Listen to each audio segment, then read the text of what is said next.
quand je lis le Messilat Yesharim, j'ai l'impression de découvrir une proposition, un programme, comme vous l'avez dit donc vous-même, qui me rappelle une phrase que j'ai un jour entendue et que j'aime à répéter. C'était le jour d'un enterrement, malheureusement, d'un monsieur âgé, et qui avait le mérite d'être entouré au moment de sa levaya de ses enfants, de ses petits-enfants. Et puis il y a un de ses petits-enfants qui a dit une phrase absolument magnifique. Il a dit comme ça: papy, tu nous disais toujours, quand on te disait c'est difficile d'être juif, tu nous disais non, être juif c'est pas difficile. Ce qui est difficile, c'est d'être un homme. Et quand on est un homme, alors après c'est facile d'être juif. En fait, ce que j'aime dans ce processus auquel nous invite le Messilat Yesharim, c'est qu'on a l'impression d'avoir le mode d'emploi de ce que c'est qu'un homme, être un Ben Adam. Alors je voudrais à mon tour essayer de resituer ce que vous avez dit, donc les propos avec lesquels le Messilat Yesharim amorce son développement dans la vie quotidienne de tous les hommes. Le premier chapitre, avant d'arriver donc à la Zéhirout, que je vais traduire dans un instant, parle de Chovat Adam Beolamo, donc l'obligation littéralement d'un homme dans ce monde. Et déjà, le Messilat Yesharim, d'entrée de jeu, nous explique de facto de quoi est-ce qu'on va parler. L'homme, premièrement, est un être responsable. Magnifique. On l'a expliqué dans nos cours récemment, l'homme est créé à l'entrée de Shabbat. Pourquoi? Parce que dit la Gemara, pour qu'il tout de suite soit propulsé dans la mitzvah. Mitzvah, c'est tzivouï, donc un ordre, donc l'homme n'a pas le choix. L'homme est un être responsable, chayav. Et voilà que dans un deuxième temps, comment on y arrive, alors on dit le Messilat Yesharim, premièrement, Zéhirout. Et Zéhirout, moi, le mot que m'inspire le mot Zéhirout, pas le mot, pardon, la conséquence. Avant de dire le mot comme je voudrais traduire, la conséquence, c'est que la Zéhirout, mes chers amis, je pense que c'est quelque chose d'épuisant. Voilà. Ce soir, on va être très fatigué, parce que le programme ne nous laissera aucun répit. Pourquoi? Parce que quand je lis le mot Zéhirout, et j'aime beaucoup le mot éveil, parce que finalement, c'est de ça qu'il s'agit. Quelqu'un d'éveillé, c'est quelqu'un qui est constamment vigilant. Et je me suis demandé dans la vie de tous les jours, où est-ce qu'on trouve le plus souvent le mot Zéhirout? Puisque ici on parle hébreu, et pour moi Zéhirout, c'est comme ça sonne, comme on dit, dans cette expression, qui est un vrai problème national, ce qu'on appelle la Zéhirout Badrachim. Vous savez que dans les écoles, les enfants très jeunes, on leur apprend Zahav. Il y a une matière à l'école, Zahav, Zéhirout Badrachim. Or, c'est quoi Zéhirout Badrachim? C'est quoi la prudence, littéralement en chemin, donc sur la voie publique, les voitures, les transports, etc. Et moi, je vais vous raconter une petite histoire, Moi, c'est mon père qui m'a appris à conduire. Bien avant que d'autres s'en chargent, ok? Et il m'a donné des règles, un petit peu comme quand il m'a appris à parler en public. Vous voyez, des petites phrases. Et il m'a dit, voilà mon fils, pour bien conduire, il faut toujours prévoir. Prévoir, il faut anticiper. Sur le coup, j'ai pas très bien compris. Et puis je me suis rendu compte que finalement, c'est vrai que qu'est-ce que c'est que la vigilance? C'est toujours penser à l'étape d'après. Et c'est pour ça que je dis que la Zéhirout, c'est épuisant. Parce que vous voyez, on est en train de passer un bon moment, on apprend, ou ailleurs on se détend, ou ce que vous voulez, et on va toujours nous inculquer que ce qui compte, c'est pas le moment présent, mais c'est ce vers quoi ce moment nous amène. En fait, on n'est jamais tranquille. Puisqu'on n'a jamais le droit de tranquillement s'installer dans un présent. Alors c'est quoi Zéhirout? Zéhirout, c'est être constamment sur mes gardes par rapport à ce que la situation présente peut amener, occasionner, causer dans un deuxième temps. Donc Zéhout, c'est la vigilance. Le Messias Yesharim, dans un premier chapitre, explique tout simplement ce que c'est que la Mida de Zéhout. Et dans sa conclusion, et vous savez que Rav Sadin est un grand spécialiste du Messias Yesharim. C'était pas très équitable déjà à la base, et en plus quand il m'a dit récemment, à un moment, ça fait des années que j'utilise tous les jours Messias Yesharim, j'ai dit cuit, ok. Bon, il a fallu un peu travailler, et le Messias Yesharim termine son premier chapitre en faisant un parallèle entre la Zéhout et le Da'at. Da'at. Comment traduire Da'at? Et le Messias Yesharim, ni plus ni moins, rapporte une Gemara dans Berachot qui dit Kol Mishe Elbo Dea, Da'at, Dea, on va dire, ok, enfin c'est une Gemara, Assour l'Erachem Alav. Il est interdit, littéralement, de s'attendrir sur le sort de celui qui n'a pas de Déa. Déa, c'est quoi? Déa, c'est un avis. Alors, qu'est-ce que c'est qu'un avis? Voilà, imaginez, on est en train de discuter. Je vous demande alors, qu'est-ce que vous en pensez? Ouais, je sais pas. Le Rav Sadin a dit tout à l'heure, il n'existe pas, il y a des hommes qui n'existent pas. Ok? Ne pas avoir de déa, quelque part, c'est se cacher, se camoufler dans un décor qui n'inspire rien. Mes amis, qu'est-ce que la vie serait triste s'il existait des événements qui ne nous inspiraient rien. Vous vous rendez compte? Imaginez, je vous parle, je vous dis qu'est-ce que vous en pensez, vous me dites rien. Alors pourquoi je parle? Alors pourquoi je regarde la vie si elle ne m'inspire rien? Alors pourquoi j'entends celui qui me parle? Etc. etc. Un Zéhout, c'est refuser cette dimension plate, insipide des événements, des expériences, comme si une expérience elle démarrait à un moment précis et elle se terminait à un moment précis. Et après, on passe à autre chose. Être zahir, ça veut dire être constamment sur mes gardes. Maintenant, il y a le côté négatif dont on va parler certainement dans un instant. Faire attention, à quoi dois-je faire attention? Et dans un premier temps, je voulais qu'on parle tout d'abord de cette dynamique de la vigilance. C'est-à-dire d'être constamment dans une perspective de ce que les choses sont censées m'inspirer. Et ce qui est extrêmement intéressant, c'est que dans toute expérience, prenons l'exemple d'un cours puisqu'on y est, quand vous demandez aux gens alors qu'est-ce qu'ils ont dit, qu'est-ce qui a été dit, chacun vous dira autre chose. C'est-à-dire qu'il y a toujours une inspiration intime, propre à la personne. En d'autres termes, on a tous une Zéhout différente. En d'autres termes, on peut se définir les uns et les autres, donc se démarquer aussi, à travers notre propre vigilance, notre propre Zéhout, et dire voilà moi qui je suis, voilà de quoi je suis zahir, voilà ce que telle chose éveille en moi, pour reprendre à votre expression. Alors je pense que nous allons faire très vite un TP de ce qui a déjà été dit, et puis maintenant que l'introduction est terminée, je pense qu'on peut rentrer dans le vif du sujet. Oui, alors pour un peu illustrer ce qui a déjà été dit par Psychique et par moi-même, il y a une histoire qui me semble tout à fait révélatrice des dangers et de l'importance de la Zéhout. Une histoire extraordinaire. Je ne sais pas si cette histoire a vraiment eu lieu ou pas, elle a sûrement eu lieu vraiment, mais comme c'est pas dans le Talmud, on ne sait jamais, vous savez que les histoires juives, il y en a beaucoup. Mais cette histoire, elle raconte la chose suivante.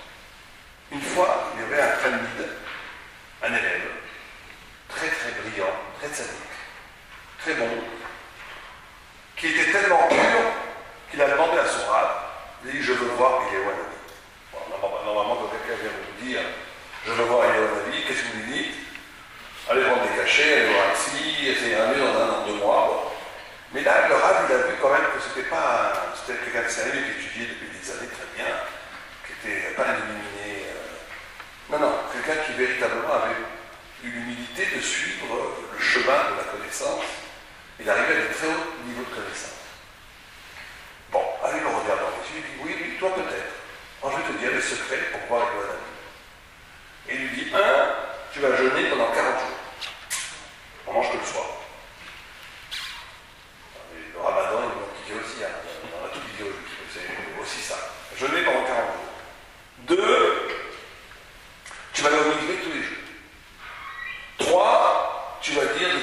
quand je te l'ordonne, de toute façon, je vous dirai pas ici si vous voulez commencer à jeûner pendant 40 jours. 4, tu vas faire des dacotes, comme c'est comme ça. Il y a une certaine abstinence qu'il faut faire. 5, tu dois honorer le Shabbat de façon incroyable.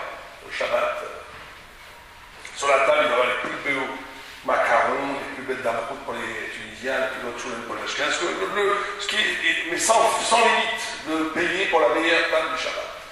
Et 7, le plus important, tu dois être impeccable avec ta femme. Tu dois la rendre heureuse tous les jours, et si elle a le moindre petite grimace, quand tu chantes devant elle. C'est le plus dur, mais il y arrive. Bon, il va essayer d'y arriver. Et donc pendant 40 jours, cet homme se prépare. En étudiant, il dit aussi d'étudier certains textes de la Kabbalah, du Zohar, cet homme se prépare, étudie, va au mikvé tous les jours, jeûne, prie les télim de façon que personne n'a jamais dit les télim. Sa femme est aux anges, puisqu'elle lui fait tout. Le Shabbat, c'est mais elle est dans la baba, des tables incroyables. 40e jour arrive, il met ses habits de lumière, son grand habit blanc, il va 3 fois au milieu de l'ocul, il est d'une pureté incroyable. Et il attend, il sait, il a confiance, qu'il y a un élu va arriver. Et donc il entre, tu l'attends. Tout d'un coup, voilà. Et la vie est arrivée. Il ouvre la porte. Il voit un gars, Rouven, le cheval, le schnorrer, le mendiant, qui vient, qui lui dit, écoute, je ne sais pas où manger, j'ai faim. Non, je ne peux pas te recevoir. Va voir le bedou, va voir le chamash. D'accord. On refrappe la porte, c'est lui qui nous. C'est encore Rouven, le chamash. Qui vient et dit, non mais le chamash, le schnorrer, le mendiant, il est toujours pas là, il n'est payé à personne, j'ai faim. Il lui dit, écoute, je ne peux pas maintenant te recevoir, c'est trop important, reviens demain. Et il fait un appel. Et il attend toute la nuit. Il n'y a rien. Non, il ne comprend pas ce qui va arriver, il va voir le rabbi. Et le rabbi, il dit, j'ai fait tout ce que tu m'as dit, le rabbi n'est pas arrivé. Il lui dit, est-ce que tu as fait ce que je t'ai dit au niveau de la Kabbalah? Oui, tu as fait les mikvés, oui. Tu as fait le Shabbat, tu n'as pas évité ta femme une seule fois. Il dit, c'est impossible. C'est impossible que le rabbi ne soit pas venu, c'est impossible. Si tu as vraiment fait ce que je te dis, c'est impossible. Raconte-moi ce qui s'est passé ce soir. Il lui raconte tout. Il lui dit, ce pauvre qui est arrivé, c'était Yohanani. Et tu l'as pas vu. Ça veut dire quoi cette histoire? C'est pas juste une belle histoire. C'est exactement le propos de l'éveil, de la vigilance, de la prudence, on peut traduire de cette idée-là, où on est dans un engrenage, des fois le plus spirituel possible, on n'est pas en éveil. Ça veut dire quoi?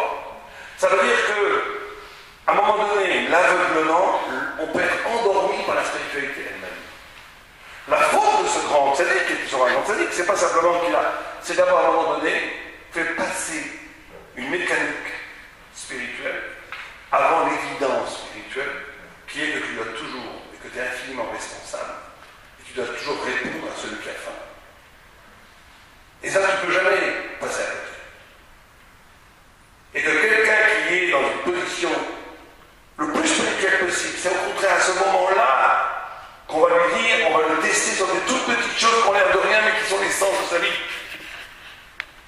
Et la vigilance, c'est justement ça, avec ce principe d'éveil, et c'est pour ça qu'il est premier, il touche à ce qu'on appelle à la tminut, à la pureté, à l'innocence, au fait qu'on doit toujours être en éveil, justement, on doit toujours être alerté, ne jamais oublier le fondement du fondement, l'origine des choses. Dans des problèmes de couple, très souvent, tout allait très bien, et après ça dégénère. Pourquoi? Parce qu'on oublie ce qui a fait, pourquoi on s'est aimé, pourquoi on s'est marié. Dans des gens qui tuent à Torah, à un moment donné, ça sèche. Ça ne va plus comme avant. Parce qu'on oublie pourquoi on a choisi d'étudier à Torah. Etc. Cette zéroute, c'est de rester constamment en contact avec ce qu'on appelle le réchit, l'origine, qui fait que je suis éveillé et que jamais je vais être endormi, même par un processus qui en apparence et qui, par en apparence d'ailleurs, a l'air très spirituel. Vous savez que cette notion-là, elle répond à une immense question. On vient de sortir d'Égypte, on est parachutes. Tout le monde connaît le fameux propos du Harizal, qui dit que le peuple d'Israël était arrivé juste avant la sortie d'Égypte, au 49e niveau d'impureté. Et qu'il fallait absolument les sortir d'Égypte quand ils ont été libérés, parce qu'un jour de plus, c'était fini, il n'y avait plus rien à libérer. D'un autre côté, le Réchem, qui était pourtant un chassid du Harizal, dit qu'après les 10 plaies d'Égypte, le peuple juif a vu tellement de miracles, il a vu tellement d'intervention de Dieu sur terre. Parce qu'il faut bien comprendre que les plaies d'Égypte, les 10 plaies d'Égypte, c'est pas des commandements comme le film, hein, c'est pas les abeilles. C'est une révélation, une déchirure du tissu mondain pour faire apparaître la splendeur de Dieu elle-même dans l'Égypte qui était le masque total de la divinité. C'est une déchirure du masque. C'est la révélation de Dieu en négatif, qui va se faire en positif sur le mont Sinaï. À tel écart que le chef dit qu'ils étaient arrivés à un niveau tellement de clairvoyance,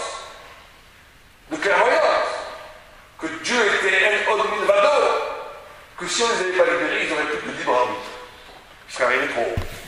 Puis j'ai vu une marloquette aussi, les 4C, les 4C. D'un côté, on te dit 49e niveau d'impureté, d'un autre, on te dit, ils sont arrivés à un tel niveau de névoie, de prophétie, qu'il n'y avait plus, si on ne les avait pas libérés, il n'y aurait plus de liberté. Comment on peut. Et on dit que le chef n'en a jamais contredit le Harizal, c'est compliqué. En réalité, il faut dire qu'il n'a pas du tout contredit le Harizal. Certains veulent bien la réponse à cette question qu'au niveau du désir physique, ils étaient au 49e niveau d'impureté, mais qu'au niveau de l'intelligence, ils étaient arrivés au plus haut niveau. Je ne crois pas que cette réponse soit correcte, parce que l'écart est trop phénoménal, c'est pas possible d'arriver à comprendre Dieu comme plus grand qu'un prophète et de vouloir aller en boîte de nuit à Berlin la nuit, c'est pas possible, il y a un trop grand écart, ça ne va pas ensemble. Donc quand on dit le 49e degré d'impureté, il faut bien comprendre que les pires gouges des boîtes de nuit à Berlin, New York, Paris, c'est le 8-9e degré d'impureté, c'est tout. Donc 49e degré d'impureté, c'est le pire, le pire. Donc on ne peut pas être au 49e degré d'impureté et de comprendre Dieu comme le plus grand des prophètes, ça ne peut pas aller ensemble. Même si on peut te dire l'un c'est l'esprit, l'autre c'est le corps, bon, c'est des réponses trop faciles. En réalité, c'est lié à la vigilance. C'est lié à l'éveil, c'est lié à la prudence, c'est lié à la zélémute.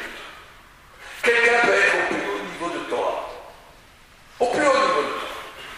Il peut arriver à des concepts très profonds. Il peut même arriver à une pureté de croire à ce qu'il dit.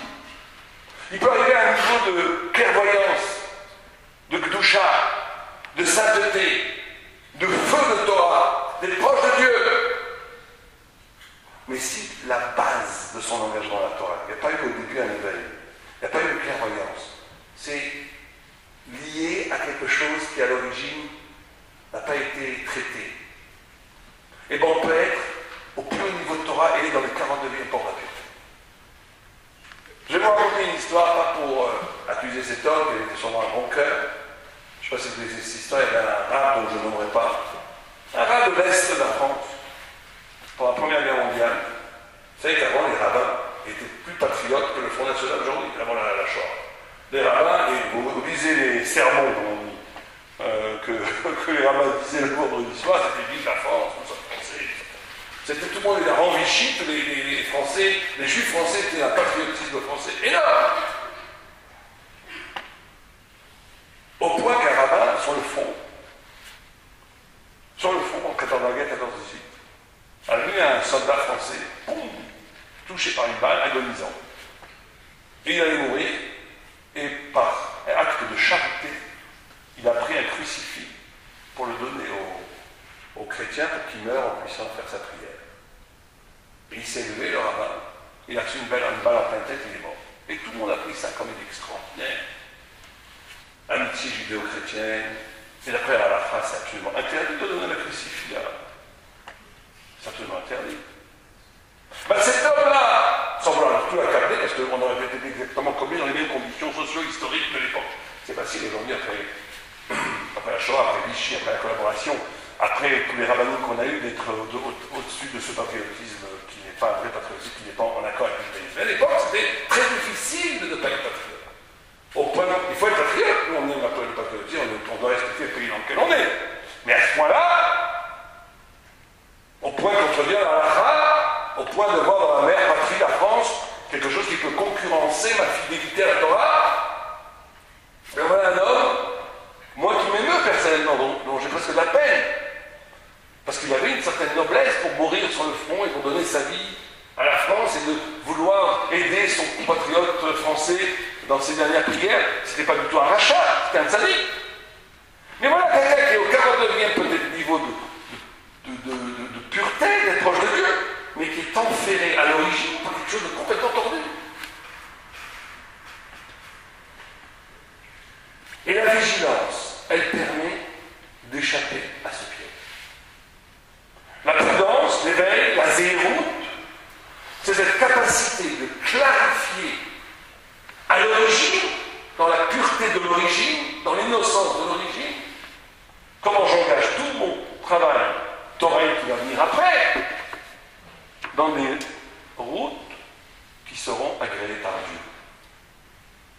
Je ne veux pas rentrer dans les détails, mais il y a énormément de mouvements idéologiques, ici et ailleurs, qui ont fait la Torah dans une idéologie, et je parle d'aucune idéologie en particulier, c'est l'idéologie des disparus à droite à gauche.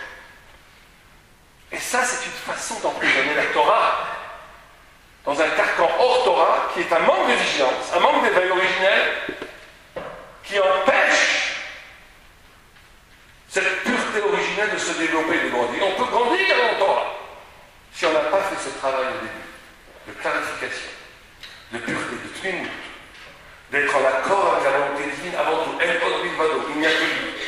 La Torah est le premier fondement de tout. Ma fidélité à Dieu est le premier fondement de tout. La notion du bien et du mal sont clairement exposées avant tout. Ma volonté d'être Eved Hachem, d'être l'esclave de cette vérité infinie qui est dite par la Torah est posée clairement. À partir de là, je peux bâtir une vie, après ça peut aller à droite à gauche. Après, on peut avoir des gens qui pensent ça, qui pensent qu'il n'y a aucun problème, par contre, je ne jamais. Mais l'origine, elle est pure. Soit l'origine est pure quand deux personnes, deux rabbins, se rencontrent, même s'ils sont d'un camp très différent, idéologiquement parlant. Si ces deux rabbins ont à l'origine une pureté, ça veut dire qu'ils ont ce qu'ils cherchent à la vérité. Et bien là, le texte sera l'échelle famille. On arrivera, il n'y aura pas de problème, aucun problème. Quand l'origine d'une position, elle n'est pas thoraïque, elle va forcément à un moment donné révéler son vrai visage et aller dans n'importe quoi.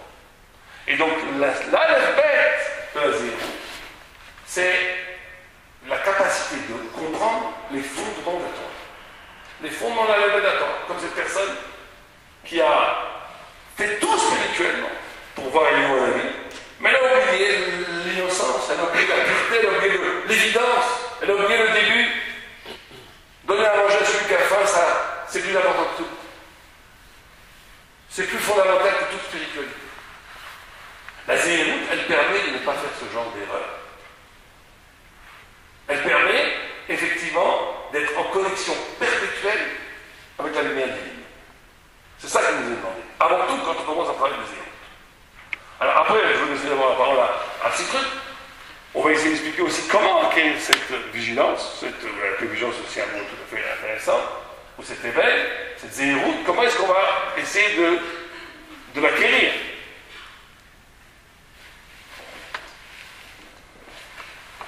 Vous avez donc beaucoup parlé de clairvoyance, de clarté, de lumière de la Torah. Alors, en effet, le Rav Moshe Chaim Luzzatto explique, comme vous l'avez si bien dit, que la seule façon d'acquérir cette zéroute, ça va être par l'étude de la Torah.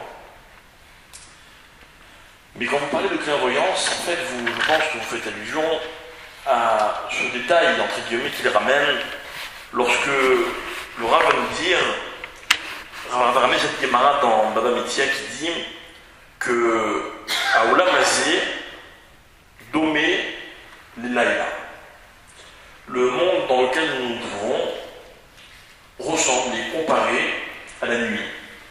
Les rabbins vont expliquer que Olam Hazé c'est l'obscurité, la nuit, le jour c'est Olam Haba. Et en fait, vous avez, dans la première histoire que vous avez racontée, vous avez parlé de cet homme qui s'est préparé, qui a réellement mis tous les gens de son côté. Et puis quoi? Et puis, David tape à sa porte, et voilà que cet homme ne le voit pas. Il n'a pas vu.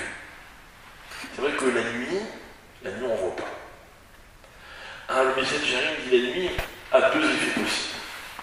Ou alors on ne voit pas, ou alors on croit qu'on voit, mais en fait on voit autre chose. Il dit on voit un monde, on croit que c'est un dame, on voit un dame, on croit que c'est un monde. Donc si vous voulez, il y a cette visibilité qui nous échappe. Et le marin de Prague dit une chose absolument remarquable. Alors, vous savez, il y a beaucoup de gens qui aiment la nuit. Et vous remarquerez, pour ceux qui sont les moins jeunes d'entre nous, que la nuit est un temps, un moment de la vie qui attire, qui fascine surtout les jeunes. Quand on est jeune, on aime vivre la nuit. D'abord, on a moins besoin de se reposer. Et puis, la nuit, il se passe quelque chose. La nuit, c'est très attirant. La nuit, explique le Maharal, c'est, je reprends son mot, c'est Heider. La nuit, c'est l'absence. On m'a appris un jour, c'est cet enseignement de mon maître, Rav Moshe Shapira, Isaac Tov, que je vais m'en voir une fois chez les mains.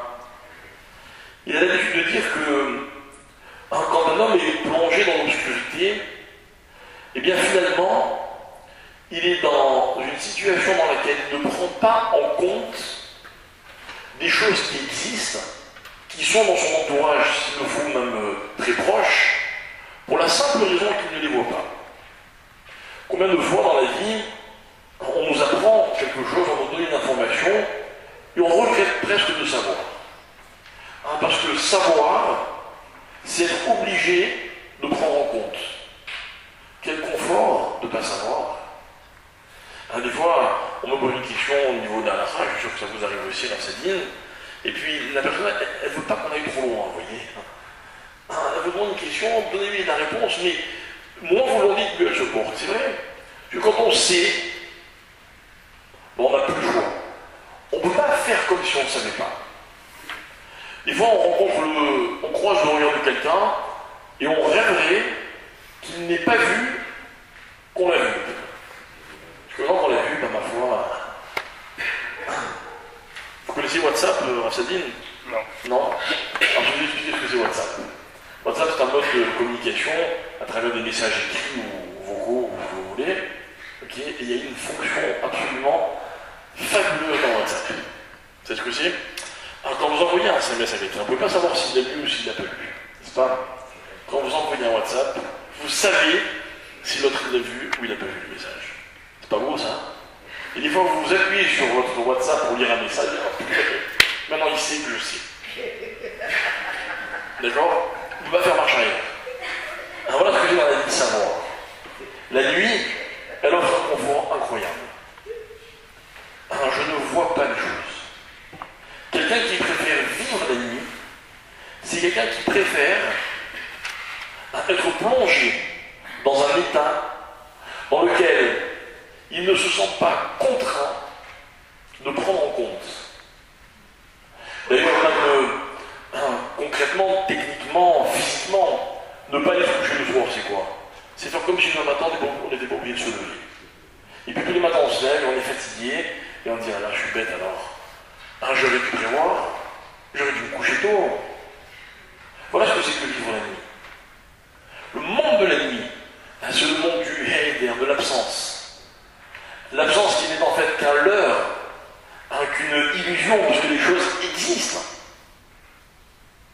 Et si je ne fais pas attention, et je ne prends pas en compte ce qui existe réellement, un jour ou l'autre, je vais me cogner. Dans l'obscurité, on se cogne.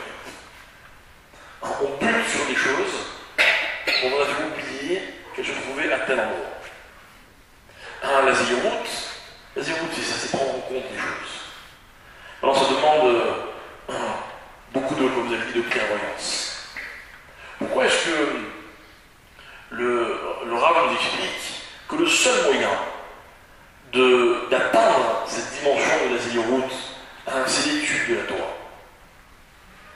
Parce que l'étude de la Torah, entre autres, elle permet à l'homme de resituer chaque chose à l'intérieur de son contexte.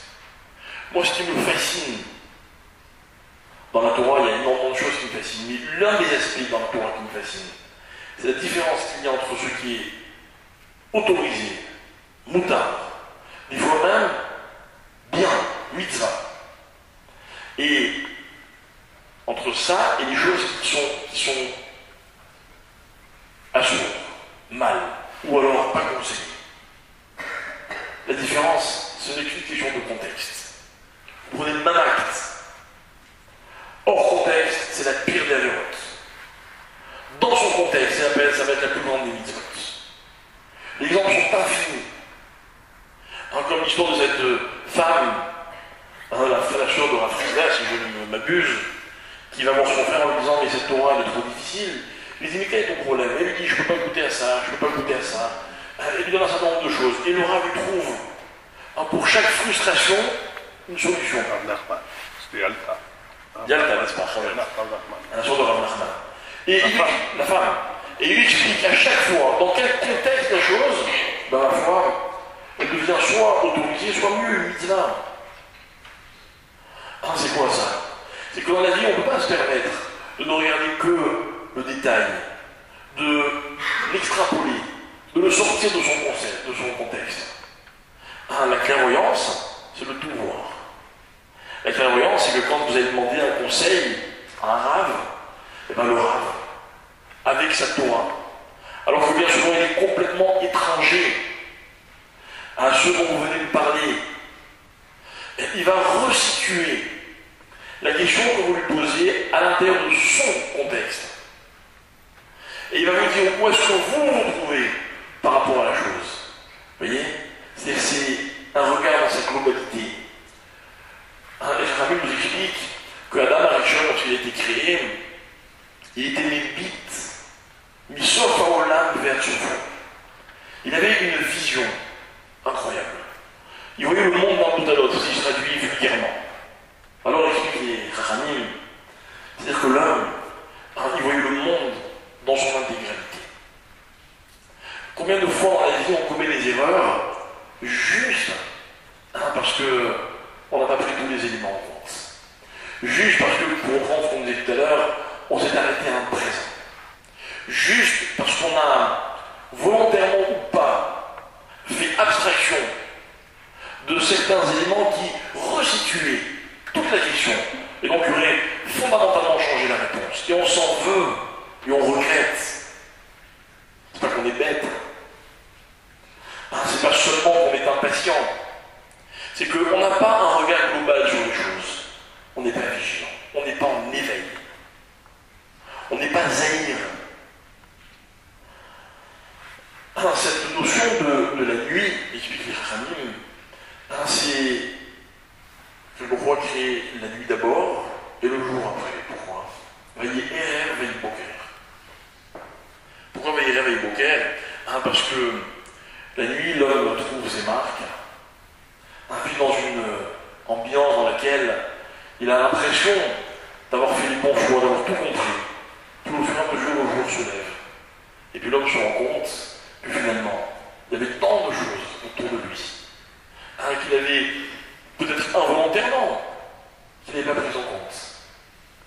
Donc l'homme se resitue quand arrive le jour, dans l'immensité de tous les détails que malheureusement il ignorait lorsqu'il faisait nuit.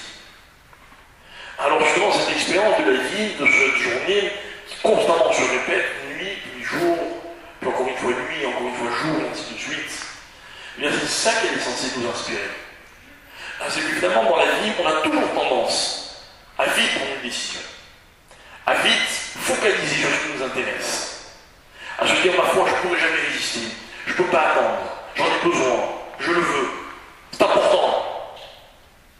Et voilà que, avec le temps, bien, vous remarquerez que quand on est moins jeune, on se rend compte qu'il vaut mieux vivre le jour que de vivre la nuit. Que les pièges de la nuit, on peut les éviter, mais qu'un jour ou l'autre, on risque de tomber dedans. Voilà aussi ce que c'est que la zéroute. Voilà pourquoi la Torah, qui est comparée à la lumière, qui naît mitzvah avec Torah, or, la Torah donne cet éclairage. Rassadine, je suis sûr, pourra le confirmer, il sera d'accord avec moi, quand on a l'occasion de parler avec un géant Torah. Vous savez, moi, ce que ça m'inspire, Gadol, j'ai l'impression d'un homme. Je l'ai vécu au prochain de nombreuses fois. J'ai l'impression d'un homme qui, sans bouger de sa chaise, a fait je ne sais combien de fois par jour le tour du monde. Le tour du monde. Pas seulement parce que vous avez des gens qui viennent de tous les horizons, mais parce que pour chaque question que vous posez à un Gadol, c'est incroyable nombre de données qui sont analysées. Imaginez, à Mavdil, un ordinateur. Vous savez ce que c'est qu'un ordinateur? C'est un cerveau qui ne bouge pas, qui ne parle pas, qui ne sait vous répondre que en fonction des données que vous lui avez inculquées. Déjà un ordinateur, combien de données il analyse quand on lui pose une question? Alors imaginez quelqu'un qui a étudié la Torah. Tellement de domaines qui a priori ne le concernent pas.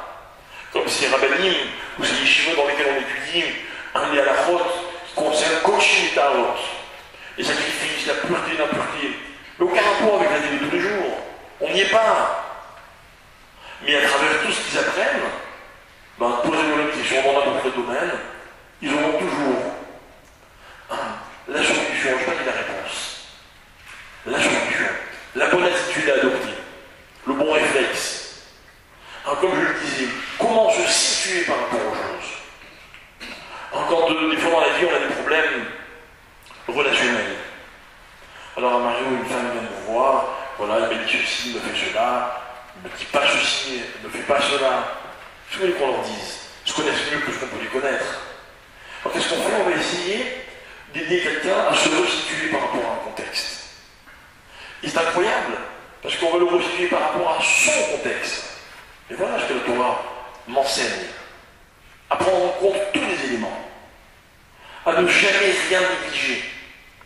Combien de fois des choses qu'on aimerait faire paraissent insignifiantes, et alors mais qu'est-ce qu'il y a? Moi je dois vous dire que, en tant que personne qui m'efforce d'enseigner la Torah, ce que j'ai le plus de mal à enseigner, c'est des fois l'effet qu'ont les choses.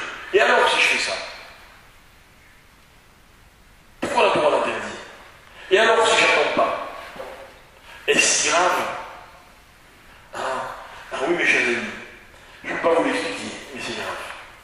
Parce que si la Torah me dit que je dois attendre, si la Torah me dit que j'ai le droit de le faire, mais que sous certaines conditions, c'est parce que ça change tout. C'est quoi tout? Je ne sais pas. Mais c'est la différence entre une chose qui est faite dans son contexte et une chose qui est hors de son contexte. Une chose qui se passe en plein jour et une chose qui se passe alors qu'il fait noir. On est dans l'obscurité. Dans l'obscurité, on ne peut pas voir tout ce qui nous entoure. Donc voilà pourquoi le Rav, à mon humble avis, a expliqué que pour arriver à la Zéroute, on est obligé de combattre l'obscurité. Voilà pourquoi ce que disait Rav Sadin m'a tellement parlé quand il a parlé de clairvoyance. Un voir clair. On a dit si on refuse de voir clair, alors il est impossible d'être zéhir, d'être dans cette dimension de la zéhirut. Oui, tout à fait. Et je voudrais revenir sur ce que tu as dit, sur la notion de, non seulement de présence, mais de lumière, de nuit. C'est que le feu de la Torah est censé apporter un feu. Au point, une lumière, un feu, que le Mishnah Berurah dit, le Bio-Halacha, que si on voit le Har Sinaï, on ne doit pas faire de bénédiction avec les feux qui sont descendus du ciel, Sha'asan ici, la bataille de Makomazé. C'est-à-dire que quand on voit un endroit où il y a eu un miracle, si vous savez où est l'endroit où on passe à le Mishnah Berurah dit ça, c'est très rigolo. On a dit la bracha Sha'asan ici, la bataille de Makomazé, quand on voit Yam Souf, c'est-à-dire la rouge aujourd'hui, que si on sait l'endroit où personne ne sait où c'est. Mais lui, on leur a dit, si tu sais où c'est, tu fais la bracha. Bon, peut-être déclassé parmi vous, est-ce que le peuple juif a passé? Mais dans les cas ici, et le Mont Sinaï aussi, c'est bizarre parce que personne ne sait où est le Mont Sinaï aujourd'hui. Mais il dit, le Mont Sinaï, même si on sait où c'est, on ne fait pas la bracha. Pourquoi? Parce que c'est pas un miracle. Que la lumière et le feu descendent du ciel quand tu étudies la Torah, on va essayer d'expliquer pourquoi la Torah mène à la zéhut, à l'éveil, à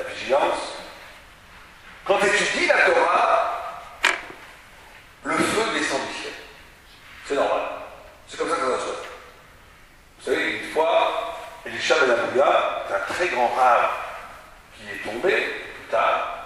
Quand il est né, on a fait la Brit le 8e jour, et lui, Rabbi Eliezer, était un très très grand Tana.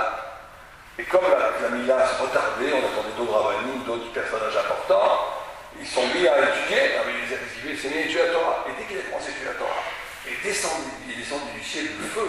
Et Abouya, le père de Elisha, est venu voir Rabbi Eliezer, il dit, il se frappe avec Betty, baptême, vous êtes venus pour brûler ma maison. Et Rabbi Eliezer a juste répondu, innocemment, on étudie la Torah, en fait. Pour ça, c'est pas un miracle. Quand tu étudies la Torah, il doit y avoir du feu. S'il n'y a pas de feu entre moi et l'arciteux, c'est qu'on n'a pas encore arrivé à un bon niveau, on doit continuer à étudier. C'est un peu froid ici. C'est un peu froid, alors, quoi qu'à tête, oui, mais je vais gagner le mien, ça va, c'est bon, ça marche, on l'a fait. Vous savez que 22 jours, c'est comme ça. Le Steinkeller était un très très grand salle de Bnei qui étudiait les grands Grossman. Je me souviens qu'ils n'arrivaient pas à comprendre, ils n'arrivaient pas à la comprendre. Ils ont dit, bien, on va demander au beau-frère. Le beau-frère, c'était qui? Qui était le beau-frère du Steinkeller? Qui? Ah non, c'est avant. Moi, j'avais vécu tellement longtemps que lui, il n'a plus les connaissances. Mais c'était qui? C'était le Chazonich. Le Chazonich qui étudiait juste à côté, ils étaient même pas à même immeuble, je crois, en tout cas, juste à côté, dans la porte à côté. Quand ils sont rentrés, ils ont vu le Chazonich qui étudiait comme ça profondément la Torah. Et il étudiait tellement profondément la Torah qu'il y avait une sorte de lumière autour de lui, un halo de lumière, ou un halo de feu. Voilà.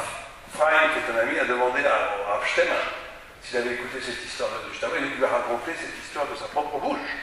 Et il a dit simplement à Rav Shteman qu'il ne se souvenait plus s'il avait dit lumière ou feu. Ou lumière ou feu. Donc la Torah, quand elle étudie vraiment la Torah, il descend dans ce monde-ci une dimension céleste qu'est le feu sur la terre. Une dimension céleste de feu. Le feu, c'est ce qui détruit la matière. Une dimension de quelque chose où la matière s'évanouit pour laisser apparaître la vérité. Et donc on ne peut arriver, effectivement, c'est ce que dit, on a dit un petit truc, c'est écrit dans le texte, on ne peut arriver à la zénirut, à la vigilance, que par l'étude de la Torah. Une des deux conditions, c'est l'étude de la Torah. Deuxième condition qu'il dit, c'est d'avoir des idées claires que ça ne vaut pas le coup de faire une avéra par rapport. Il faut mesurer l'intérêt, qu'est-ce que je vais gagner d'une avéra, et qu'est-ce que je vais perdre avec une avéra, et qu'est-ce que je vais gagner d'une mitzvah, est-ce que je vais perdre en ne faisant pas la mitzvah. Quand on fait un calcul simple, c'est complètement idiot de ne pas faire la Torah. Puisque ici, la vie, ici, c'est 70 ans, 80 ans, 90 ans, 100 ans, 120 ans maximum. Après la mort, c'est des milliards d'années. Donc quelqu'un qui investit dans la vie d'ici, c'est un idiot. Je parle en pur businessman. Un businessman, il ne va pas investir son argent, tout son argent pour une nuit d'hôtel. Il va dire, j'ai besoin d'argent aussi pour le reste de la vie. Or, la vie ici, c'est infiniment moins qu'une nuit d'hôtel par rapport à l'éternité. Imaginez ce que c'est 100 ans, elle va être une toute 100 ans. Par rapport à des milliards d'années, plus que des milliards d'années après la mort. Donc quelqu'un qui a un tout petit peu du job, c'est sûr qu'il fait économie, il va au point où il y a des rabbins qui disent que si quelqu'un montait au ciel une seconde, et qu'il voyait la vérité de ce qui se passe là-haut, et qu'il revenait ici, et plus jamais de sa vie, il ne ferait une parole de la Shoah, plus jamais de sa vie, il n'éviterait pas, il courrait dans la route comme un fou pour donner l'argent aux pauvres. Et j'ai attends tout à l'heure, il me dirait, ils sont complètement dingues ces gens-là qui perdent leur temps. C'est évident. La vigilance, c'est ne pas voir ce qu'on va dire à ces trucs, c'est ne pas voir. On est dans la nuit, on ne voit pas. Même ceux qui vont, on ne voit pas, parce que si on voyait vraiment, on étudierait jour et nuit, on fait des méthodes jour et nuit. Or, c'est rare les gens qui, jour et nuit, font les méthodes d'études, c'est rare. Pourtant, tout le monde sait que c'est la vérité. Beaucoup de gens savent. Mais l'étude de la Torah, elle permet cela. Pourquoi elle permet cela? Parce qu'elle permet tout simplement à la personne d'exister. Et vous savez ce que ça veut dire exister? C'est quoi exister? Si je pose la question comme ça, froidement, c'est quoi exister? Quelqu'un a une idée? Personne? Comment? Les cahiers. Ouais. Ouais. Exister, c'est sortir de la matière. Même en français, il y a exister, c'est ex, c'est-à-dire sortir. C'était du stand, délivrance de la matière, sortir de la matière, sortir de la matière. S'arracher de la matière. C'est ça, exister. Quelqu'un existe quand il s'arrache de la matière. Quand il s'arrache d'une façon d'être façonné par la vie. D'être façonné comme une pâte à modeler. Il n'est plus passif, il est actif. Il façonne son existence. Ça, la Torah, l'étude de la Torah, nous donne non seulement l'énergie d'exister, au point, vous savez qu'il y a dans la Kabbalah ce qui s'appelle le principe de Haka'a. Haka'a, ça veut dire quand le fini rencontre l'infini. Quand l'infini tape le fini. Comment ça se fait, vous avez parlé d'ordinateur, comment ça se fait qu'un homme pense et qu'un ordinateur ne pense pas? Comment ça se fait qu'un homme pense et qu'un animal ne pensera jamais? C'est pas parce que l'homme pense qu'il est spirituel. C'est parce qu'il est spirituel qu'il pense. C'est parce qu'il est frappé par la lumière divine, qu'il est attaché à la matière, qui fait qu'il devient autonome, il a la réflexion comme reflet. Il s'arrache de lui-même pour s'intéresser à quelque chose qui n'est pas lui-même. Il commence à dialectiser, à rentrer des choses, à analyser, il commence à penser, il commence à exister. La Torah, c'est l'intrusion dans ma vie d'une dimension du feu du ciel qui m'arrache de la petitesse de ma petite existence à moi pour me faire rentrer dans une double dimension qu'on appelle le double kafoun, qui me permet après d'avoir une vision claire, encore une fois, sur mon existence, c'est ce que dit la vigilance. On ne peut pas arriver à la vigilance sans exister, on ne peut pas exister sans la Torah. La Torah te donne ce point de vue mystique, cette frappe divine dans ton existence, cette énergie spirituelle qui t'arrache de la lourdeur d'être, du corps, de la paresse. On dit que le Talmidei Chachamim, le hors du Guéhinom n'est pas cholet sur eux. Que le feu du Guéhinom ne peut pas attraper le Talmidei Chacham, parce qu'il est lui-même feu. Il est lui-même du feu. Ça veut dire que la Torah te donne ce feu céleste qui va t'arracher de la matière et qui va te permettre par cet arrachement de commencer à voir les choses comme il faut les voir et rentrer dans un processus existentiel, dans une existence qui fait que tu avances, que tu es plus passif, que tu es actif, que tu passes d'une étape à une autre étape. Tu deviens un initié, tu deviens un chevalier céleste, tu deviens quelqu'un qui va vers la lutte. Et ça, c'est la notion, c'est une notion très importante dans la Torah, très utilisée par les kabbalistes, et qui est valable pour nous aussi, qui s'appelle le kafoun, le double. La notion de double dimension. Je ne sais pas si vous avez vécu ce genre d'expérience, où vous vivez un moment, où ce moment-là, ça va être un moment tout à fait concret, et vous sentez qu'il a une odeur d'éternité. Ça vous est pas arrivé tout à l'heure? Vous sentez que c'est en même temps temporel et c'est en même temps éternel. C'est en même temps ici, c'est en même temps là-bas. C'est en même temps un moment où je vis complètement intime, sans gommer. Je ne suis pas un planeur, je vis le moment. Mais ce moment, je sens qu'il y a une résonance d'éternité. C'est ça que la Torah donne. Elle donne cette double dimension dans la vie, c'est ça le kafoun. Le kafoun, c'est la capacité d'être double, non pas d'être un simple, mais d'être soi-même dans l'événement d'eux, mais dans une double dimension. C'est la dimension aussi de fidélité du film, tout ça. Il y a une histoire extraordinaire que j'aime beaucoup, qui a vraiment eu lieu ceci. Où une fois, il y avait un homme, parce que vous savez, le Bartzita Shekel, le Bartzita Shekel, c'est une pièce qu'on donnait tous les ans, chacun devait donner un Bartzita Shekel ou 3 Bartzita Shekel, pour acheter une des fonctions de ça, c'était pour acheter des corbanotes. Ça alimentait la caisse du temple, la cagnotte du temple, pour acheter les sacrifices quotidiens. Vous savez, tous les jours, il y avait 2 sacrifices, un matin, un après-midi, et les Shabbats, il y avait beaucoup plus, 9, 7, plus les moussafines, etc. Les 2 plus les moussafines, etc. Ça, toute cette cagnotte, elle est payée. Et chacun devait donner un Bartzita Shekel. Il n'y avait pas de différence entre un riche et un pauvre, tout le monde devait donner un Bartzita Shekel. Et un jour, un rab, très important, il invite tous ses amis rabbinim, et aussi les notables de la ville, parce qu'il a un Bartzita Shekel.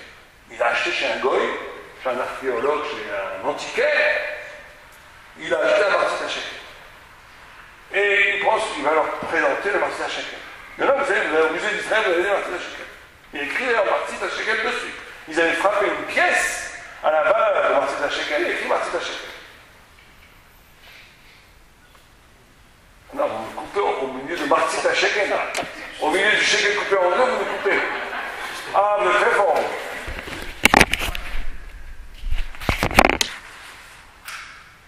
C'est la mi-temps. C'est la mi-temps, comme dirait Marseille, Paris Saint-Germain. Alors, et donc, il monte le Martzit HaShekel, tout le monde est très enthousiaste. Tout d'un coup, le Martzit HaShekel était sur la table, il a disparu. Il a disparu. Donc à ce moment-là, quelqu'un a dit, quelqu'un a volé le Martzit HaShekel, quelqu'un a volé la pièce. Quelqu'un a volé la pièce. Donc là, il dit, écoutez messieurs, c'est pas possible que celui qui l'a volé, on va tous fermer les yeux, qu'il le remette sur la table. Les gens veulent partir, service d'ordre, bloque la sortie, personne ne sort d'ici. Tant qu'on n'a pas retrouvé le Martzit HaShekel. Et donc tout le monde très gêné. Et un des rames, avec une grande barbe blanche, très tzaddik, il est en sueur, il ne sait plus où se mettre. Il fait comme ça. Tout le monde commence à le soupçonner parce qu'il est vraiment, il dégouline de sueur. Et il devient rouge, blanc, vert, bleu, il ne sait plus quoi faire. Et tout d'un coup, un petit enfant rentre, il dit « J'ai trouvé, je l'ai trouvé !» Et il revient plein de souillures de poubelles. Il dit « J'ai retrouvé dans les poubelles le Martzit HaShekel !» Et le vieux rabbin se lève, embrasse l'enfant qui est plein de saleté, et il dit « Comment ça se fait que tu as été chercher dans les poubelles ?» Et le petit enfant qui est un petit malin, il dit « Ce que je vous ai vu, rabbin, que vous étiez en sueur, j'ai compris qu'on allait vous accuser que vous avez volé, et c'est pas possible qu'un rabbin il vole. Donc j'étais sûr que c'était pas vous, et donc j'ai plongé dans la poubelle, et j'ai retrouvé. » Or cet homme, ce vieux rabbin, il a sorti une pièce qui était aussi un Martzit HaShekel. Il avait lu aussi un Martzit HaShekel. Mais comme il ne voulait pas gâcher la soirée de l'autre, il avait dit, moi j'ai trouvé, je suis le seul à avoir un Martzit HaShekel. Il n'a pas dit, regardez, on s'approche, il voulait voir si c'était le même ou pas, mais il ne voulait pas le montrer pour ne pas la ramener. Mais imaginez qu'on n'aurait jamais retrouvé le Martzit HaShekel, et qu'on aurait retrouvé le deuxième Martzit HaShekel dans la poche du rabbin, que tout le monde aurait dit, c'est lui qui l'a volé, c'était une catastrophe, il aurait été raconté dans un deuxième, personne n'aurait cru. Et ce petit enfant, par la émouna qu'il avait des Chachamim, par la foi qu'il avait des sages d'Israël, il s'est plongé dans la poubelle, il a trouvé le Martzit HaShekel, il a sauvé de la honte ce rabbin. Et le rabbin de l'Ébracha, il lui dit, grâce à ce que tu m'as fait, de m'éviter une honte et une bouche à la chaîne, je te donne une bracha que ces souillures que tu portes sur toi te protègent toute ta vie. Et cet homme a raconté que pendant la Shoah, les Allemands, chaque fois qu'ils allaient chercher des Juifs pour les exterminer, pour les gazer et les tuer, ils plongeaient dans des poubelles. Et on ne l'a jamais attrapé. Et il a passé la guerre. Et il est mort il n'y a pas très longtemps. Il est mort il y a une dizaine d'années.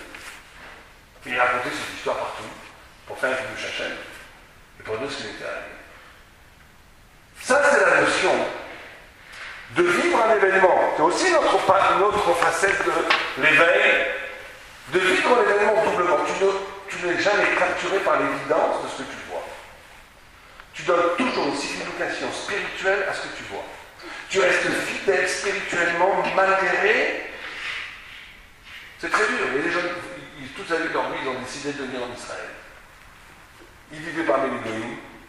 Ils ont toujours rêvé d'Israël. Ils arrivaient dans une sorte d'Hachem ou un ami à Beersheba. Le voisin leur jette une cassure sur la tête. L'autre voisin qui crie sur eux. Mais on était mieux, on était dans le pavillon à Bourg-la-Reine. C'est l'épreuve. Tu dois, malgré que c'est dur, malgré qu'il y ait une apparence, ça va dépendre du double, de la vigilance. Tu dois dire, ne te laisse pas hypnotiser, ne te laisse pas capturer, ne te laisse pas abrutir par l'évidence. Il y a derrière l'évidence, même des fois l'évidence qui sont un peu difficiles à vivre, il y a toujours un autre événement qui est la trace de Dieu. La trace du bien, la trace lumineuse de pourquoi Dieu t'a mis dans cet événement. En d'autres termes, si on devait résumer cet extraordinaire chapitre sur la Zéhirut, c'est que là, Moshe Chaim Luzato, Ramchal, nous demande de vivre notre vie, Kebichol, comme des artistes métaphysiques. Tes gestes, tes pensées, ta parole. Il dit, Tu dois toujours réfléchir à ce que tu dis, à ce que tu penses, à ce que tu fais. Tu ne peux pas te laisser aller à vivre n'importe comment, il réactive. J'avais un grand rat qui disait, c'est quoi l'essence du Moussa? C'est quoi l'essence de l'éthique? C'est de ne pas être réactif. La nature, elle est réactive. Je t'insulte, tu m'insultes. Tu veux une claque, j'ai envie de donner une claque. Tu m'attaques, j'ai envie de t'attaquer. Ça, c'est l'animal. Vous voyez l'animal, vous lui donnez un sucre, il vous lâche la main. Vous vous mord. Essayez dans le bus de sourire à quelqu'un dans 3 minutes. C'est un grand sourire. Il va vous sourire une minute, c'est sûr. Faites-lui la tête pendant 1 minute. Il va vous faire la tête. C'est comme ça, c'est l'animalité de l'homme. C'est être réactif, réactif. Or, la grandeur de l'homme, c'est de ne pas être réactif. C'est ça la vigilance. C'est ça l'éveil et la zéro. Placer la centre-gravité de son existence sous un ordre qui fait que je ne suis plus dans la matière. D'exister, c'est ça d'exister. La matière, elle est réactive, donnez un coup en pantalon, elle prend la forme. La matière est réactive. L'animalité est réactive. L'homme n'est pas réactif. Et au point, ça va même très loin. Je crois que je vais raconter ici déjà ce soir, mais il faut le redire, parce qu'il est trop important. Vous savez, il y a une discussion sanguinaire entre Maïmonide et Nachmanide, Ramban et Rambam. Est-ce que tout vient de Dieu? Ça paraît hérétique que de dire comme ça. Est-ce que tout vient de Dieu? En d'autres termes, si je prends ce stylo et je lâche, il va tomber? Il va tomber. D'accord? Je lâche, hop, voilà, il tombe. Quand il tombe, qui a fait que ça tombe? C'est Dieu ou pas? Ou c'est la loi de la gravité universelle? C'est un chien qui a fait. Alors vous êtes maïmonidienne. Maïmonide dit ça, tout le monde dit que c'est un chien qui a tout fait. Maïmonide dit qu'il faut laisser tranquille le bon Dieu avec la loi de la gravité, ça marche tout seul. Ça tombe tout seul. Viens, Nachmanide dit, tout celui qui croit en la nature n'a pas de part dans la Torah de Moïse. Et le milliard des battements d'ailes de papillons et les milliards de battements de queue des poissons et les poussières, les milliards de poussières qu'on voit dans la lumière, tout ça c'est Dieu qui le fait. Il n'y a pas de nature. Et le Rambam il faut laisser tranquille le monde, les papillons, les poissons, les poussières. Ça c'est de la matière qui marche toute seule. Bien sûr que c'est Dieu qui a créé la matière avec une volonté constante que ça continue, mais il n'y a pas de hashgacha pratique. On ne s'occupe pas des poissons. Alors quand on voit cette discussion, on dit c'est une discussion juste métaphysique, mais ça va très loin. Parce que le Rambam il dit une chose terrible. Terrible. Il parle de ce truc qui fait rigoler. Il dit s'il y a un moustique sur la babouche de Mustapha, et que Mohamed, c'est lui qui dit, pas moi, hein, il jette un gros glavio, et le gros glavio, il tombe sur le moustique, et le moustique il meurt. Il dit est-ce que Dieu a voulu la mort tragique de ce moustique? Eh bien la réponse de Nachmanide, c'est oui, bien sûr. La réponse de Rambam, pas du tout. Pourquoi? Parce qu'il dit que la providence, la hashgacha, elle est proportionnelle à l'intelligence. Ah, elle nous plaît cette phrase. Moi, je le dis. Elle fait peur. La providence. Dieu intervient dans vos vies proportionnellement à votre chorma. Il faut le traduire ici par votre zéroute, par votre vigilance, par votre réveil. Ça veut dire quoi? Ça veut dire quoi? Ça veut dire que si quelqu'un vit dans la nature, il vit comme un moustique. Il vit réactif, il n'est pas éveillé, il n'est pas de zéroute. Il vit dans la matière. Il est prévisible. C'est un nerveux, il est nerveux. Vous pouvez l'énerver, boum, un petit truc de l'énerver. Je connaissais quelqu'un, je lui parlais de Mitterrand, il explosait. C'est comme ça, c'était prévisible. C'était prévisible. Et les gens, ils sont prévisibles. Vous leur dites un mot, ils s'énervent. Bon, faut pas leur dire. Alors quand quelqu'un vit comme ça, il est dans la matière. Quand il est dans la matière, il est dans la nature. Quand il est dans la nature, il n'y a pas de providence. Il y a une providence clalite. Hashgacha clalite, ça s'appelle. Mais il n'y a pas de hashgacha pratique. Dieu s'occupe pas de toi. Comment Dieu s'occupe de toi? Quand tu es capable de casser avec la mécanique de ta nature.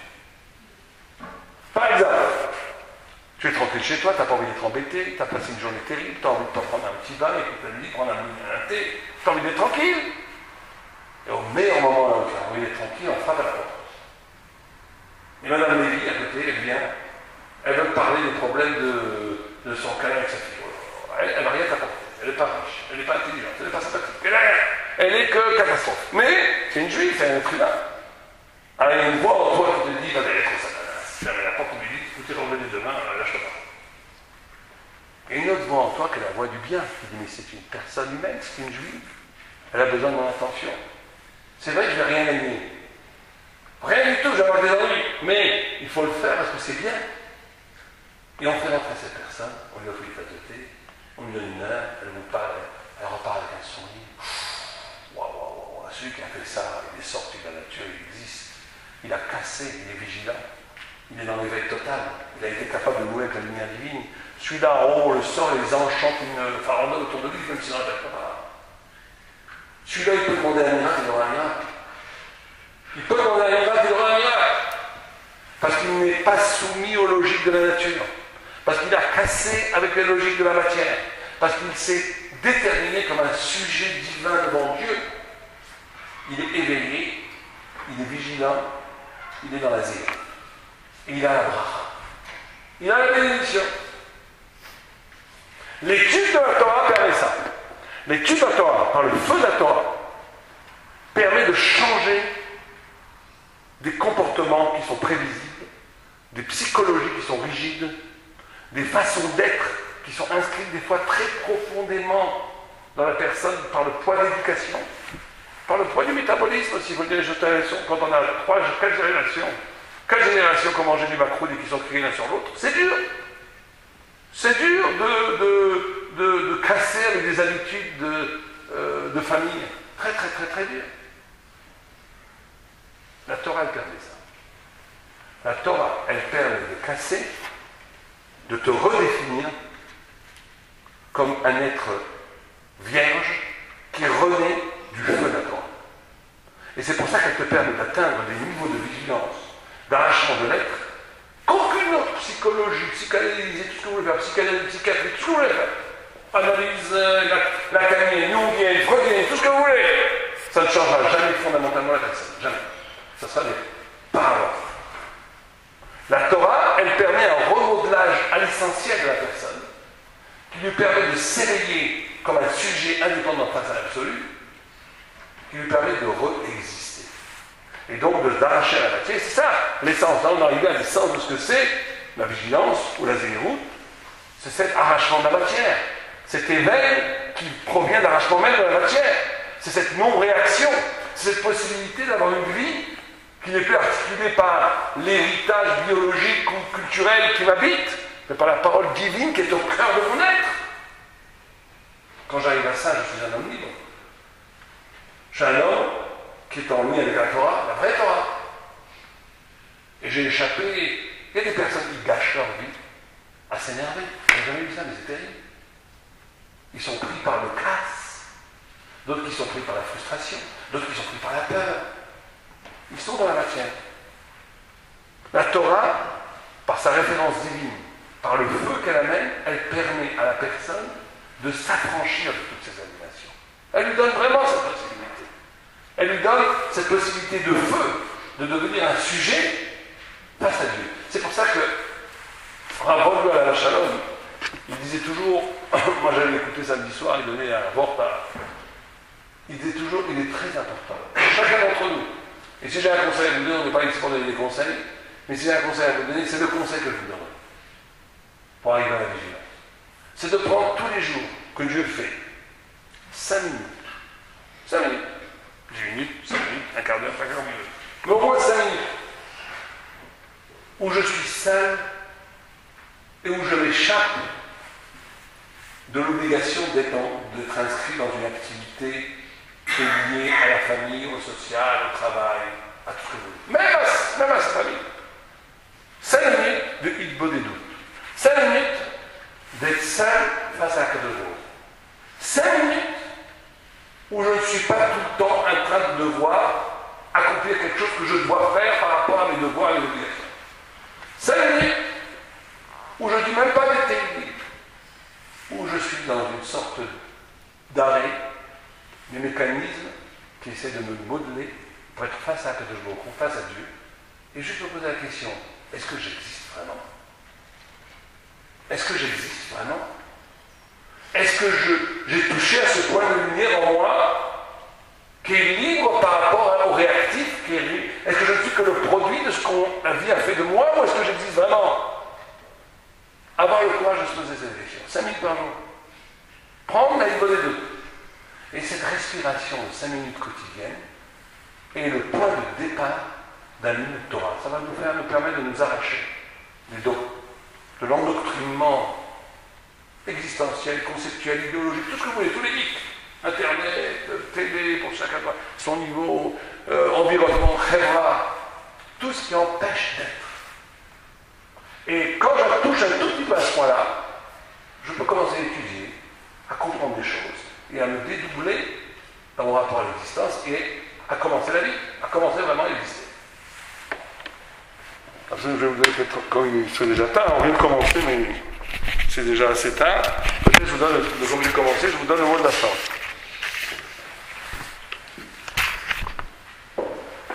Alors peut-être on va essayer de synthétiser et d'aborder un petit peu la conclusion.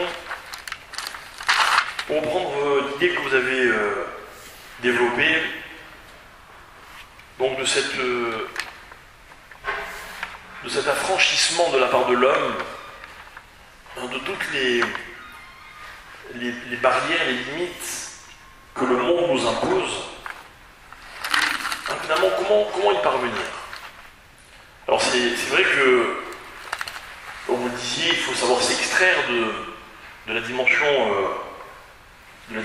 physique, matérielle, de la dimension de nous-mêmes, finalement, se dépasser, puisque vous avez parlé de travailler nos idoles, de vaincre peut-être nos natures. Le Messie Yesharim explique que finalement, il y a trois dimensions, trois choses qui sont les anti-zéyout. Et le Rav explique et il dit qu'en fait l'anti-zéyout, ça va être, j'ai pris à chaque fois un mot de toutes les phrases qu'il a citées.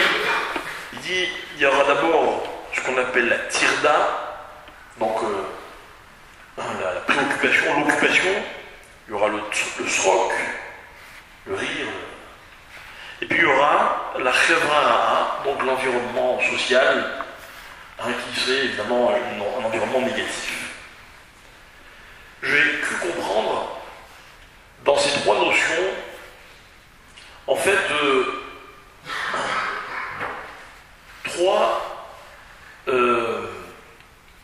trois éléments dans lesquels l'homme vit, et justement duquel on va l'encourager à s'extraire, et ça rejoint tout à fait ce que vous disiez en parlant notamment, en citant Laura Volneuve, qui sont finalement le temps, l'envie, le plaisir et les besoins de l'homme. En effet, qu'est-ce que c'est que la tirda? Alors moi, mes chers amis, je vais vous dire très franchement, j'aimerais vraiment étudier plus que ce que j'étudie. Vous savez pourquoi j'étudie pas plus? Parce que j'ai pas le temps. Parce que la journée s'enchaîne. J'ai pas fini ma fila et que déjà je vais avoir un rendez-vous, puis il faut tous les jours que je passe, soit par la banque, la poste, la station-service ou la macolette ou je ne sais quoi.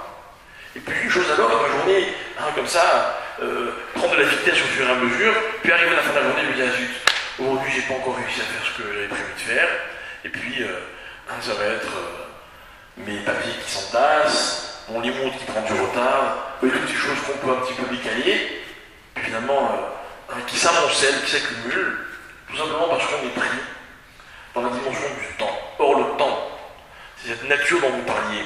La première chose que Hachem crée dans le monde, c'est le temps. Bereshit.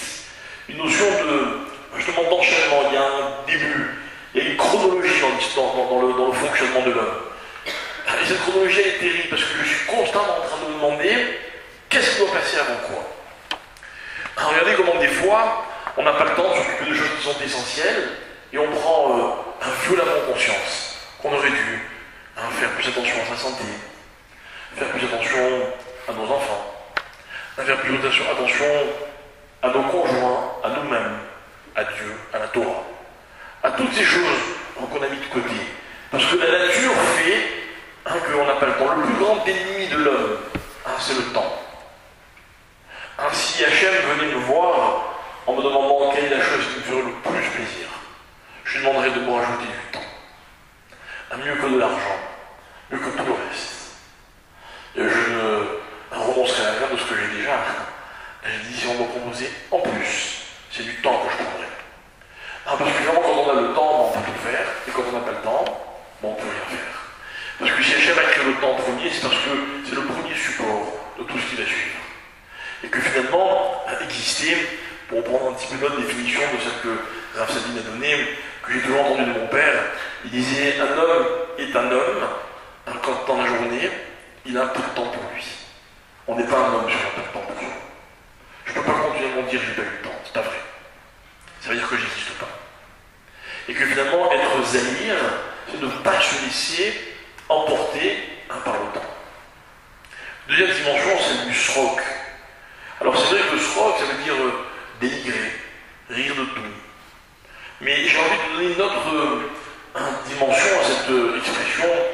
J'ai envie de dire que finalement, dans la vie, il y a beaucoup de choses qui sont urgentes, importantes, parce que tout simplement elles me font plaisir. Et que j'ai souvent l'impression d'exister parce que je me fais plaisir. Et je crois, si je peux me permettre, c'est qu'en tout cas, l'une des choses que j'ai compris dans ce que vous disiez, Rav Sadin, c'est que finalement, c'est une illusion. On croit qu'on existe, grâce à nous fait plaisir. Mais je crois que vous vouliez dire peut-être, entre autres, que c'est tout le contraire. Que finalement, s'extraire de soi, de sa dimension étriquée, et savoir que dans la vie, on n'existe pas par plaisir. Au contraire. Que le vrai sens de la vie, c'est pas le plaisir. Le plaisir, c'est... vous voyez, c'est quand on cuisine un plat, et puis qu'on rajoute des épices, du sel. Ça change tout dans le goût, n'est-ce pas? Mais n'oublions pas que l'aliment essentiel, c'est pas les épices, c'est pas le sel. Et que finalement, la vie, c'est tellement agréable de ne pas avoir à faire attention, que finalement on se laisse porter par cet agrément, et encore une fois, pour réutiliser l'expression de tout à l'heure, par le confort que la vie nous propose pour beaucoup moins cher que des fois l'effort. La troisième dimension, c'était la chèvre. Alors évidemment, on aurait pu expliquer tout simplement que l'influence de ceux qui, malheureusement, essaient de nous attirer vers, en tout cas de nous déconcentrer de ce qui est essentiel. Alors évidemment, on va éduquer nos enfants en essayant de leur faire prendre conscience qu'il est important de bien s'entourer, etc., etc. Et une autre dimension, à mon sens, c'est que dans la vie, quand on est entouré, on se sent fort. Quand on est porté par un environnement social, et même des fois virtuel, regardez jusqu'où ça va, eh bien on ressent moins le besoin des choses. On ressent moins la nécessité, le côté primordial de ce que moi j'ai à fournir, moi personnellement. Parce que, comme disait Ravolbeu via Rav Sadin, parce que quand je me retrouve seul face à moi-même, il n'y a personne pour me soutenir. C'est vrai que, je vous dis franchement, avoir un père qui vous a montré l'essentiel, c'est très important et très rassurant dans la vie, c'est vrai. Je vous conseille de faire pareil avec vos enfants. Mais il y a des moments où je me trouve tout seul dans la vie, il n'y a pas de père, il n'y a pas de mère, il n'y a pas de rave, il n'y a pas d'amis, il n'y a personne. Et dans ces moments-là, je me retrouve, et je suis obligé d'aller à l'essentiel, je ne peux plus faire semblant. Et quelque part, l'expression qui a été employée jusque-là, c'est de sortir, de s'extraire, mais peut-être que finalement, c'est ça, retrouver sa vraie nature. Le vrai sens des choses, la véritable valeur, que je ne peux pas ne pas attribuer aux choses. J'aimerais, moi, quand je rentre dans un magasin, être celui qui colle les étiquettes. Vous savez ce que je fais? Ce dont j'ai pas besoin, je mettrai le prix fort, et puis ce qui me plaît, je mettrai les toutes petites étiquettes. J'aimerais, mais c'est pas comme ça dans la vie. Dans la vie, même si je prenais la vie de façon très superficielle et je la comparais à un parcours dans un supermarché. Et je serais obligé de voir le prix des choses. Qu'est-ce que c'est pénible, c'est code barre. Vous êtes tout le temps en train de chercher combien coûtent les choses. Parce que c'est important. Parce qu'à un moment, le prix des choses me rattrape. Et j'ai beau faire semblant que les choses n'ont que la valeur que je viens leur donner, ou valent la valeur que j'ai envie de leur donner. Vous voyez, dans le plus, dans le moins, mais finalement, cette valeur, un jour, elle me rattrape. Et je ne peux pas faire abstraction constamment. Le rire, c'était cette dimension de dénigrer les choses. Et l'environnement social, il a ce danger qui peut être dramatique de ne pas ressentir le besoin. Je déplore toujours que la plupart des gens qui n'arrivent pas à se marier, c'est parce qu'ils ont des amis. Ils fréquentent des gens avec qui ils pourraient se marier, mais ils ne veulent pas risquer de briller des amitiés. Parce qu'ils sont amis, alors ils ne ressentent pas l'urgence des choses. Ça aussi, la Torah nous a mis en garde. Ça aussi, la Torah, lorsqu'elle avait donné certains interdits, définir ce qu'on peut, ce qu'on ne peut pas, ce qui est bien, ce qui est mal, parce qu'elle voulait nous dire, mon cher ami, des fois, tu vas te retrouver face à des besoins. Que ta solitude ne pourra pas te permettre d'assouvir. Alors tu seras obligé de tisser des vrais liens, d'établir des vraies relations. Peut-être même une seule fois dans ta vie, mais tu auras compris la vraie valeur des choses. Un chevra ra'a, c'est quoi? Moi je crois, pour avoir été moi-même un adolescent, pour avoir des adolescents à la maison, pour en fréquenter beaucoup, il n'y a pas de mauvais copains. Il n'y a pas de mauvaise compagnie. Il y a des mauvaises unions. Dans un divorce, il n'y a jamais un gentil et un méchant. Mais les deux ensemble, ça peut être une catastrophe. Voilà ce que c'est que le chevra ra'a. Il y a à la fois le mot chaver, qui est tout le contraire de ra'a, mais il y a aussi le mot ra'a, qui est tout le contraire de chaver. Vous voyez, c'est un mauvais chibour, pour prendre l'étymologie du mot. Mauvais chibour, c'est parce qu'il y a une incompatibilité. C'est quoi l'incompatibilité de mes relations sociales? C'est qu'elles nous font croire certaines choses. D'ailleurs, moi je vous connais, peut-être comme moi, qui vous recherchez comme ennemis? Les gens qui vous renvoient l'image que vous avez envie d'avoir de vous-même, n'est-ce pas? Voilà le danger. Et les gens qui vous font des reproches, qui vous recadrent, qui vous rappellent qui vous êtes réellement. Mais si on pouvait définir cela, on les tuerait. Alors c'est vrai, j'avoue que quand on se marie, dans la foi, un conjoint, il a tendance à prendre beaucoup de plaisir à vous rappeler quels sont vos défauts. Et alors je ne dis pas vos enfants. Je ne dis pas vos enfants. Parce que encore le conjoint, il le fait par plaisir ou par cruauté. Mais un enfant, c'est naturel. Vous savez, les personnes dont on aime le moins les défauts sont nos enfants. Vous savez pourquoi? Parce que leurs défauts, c'est les nôtres. Et ça, c'est terrible. Parce que nos enfants, quand on ne leur a pas apporté quelque chose, eh bien, ils sont la personnification de ce devoir manqué. On ne peut pas y échapper. Vous voyez, c'est ça la différence entre chevra tova et chevra ra'a. Une relation vraie. Pourquoi dans la vie il faut avoir un rave? Puis qu'avec un rave, il n'y a pas de cadeau. Pourquoi il faut créer les chachavers? C'est-à-dire qu'il faut un ami qui nous coûte quelque chose. Qu'est-ce que ça coûte un ami? Eh bien ça coûte le prix de l'amitié. Un vrai ami, c'est pas celui qui me caresse dans le sens des poils. C'est celui aussi qui me dit là, c'est pas bien ce que tu as fait. Là, c'est pas bien ce que tu as dit. Si je suis ton ami, alors je me dois de te dire que. Mais j'ai mis ces 3 points sont les points qui nous empêchent finalement d'arriver à cette dimension de la zéroute. Pourquoi ils nous empêchent? Parce qu'on va rechercher la facilité. La facilité, c'est que, vous savez, un jour un homme m'a dit quelque chose de très sage, il m'a dit que des fois dans la vie, quand quelqu'un fait une dépression, que Dieu nous en préserve, bien souvent le contre-coup de la dépression, c'est au contraire, c'est un débordement d'énergie. Parce que dans la vie, être très occupé, c'est le meilleur moyen de cacher ce qui ne va pas. Vous voyez, j'ai pas le temps d'y penser. C'est vrai, on est tous débordés. Vous n'êtes pas les seuls, et nous non plus. Tout le monde est débordé.